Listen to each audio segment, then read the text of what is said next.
Welcome back to another technical deep dive here in the debug zone. Today we're tackling a big question and breaking it down with insights from other users.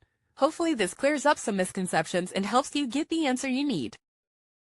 So buckle up, stay a little curious, and let's jump right in.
And that's a wrap.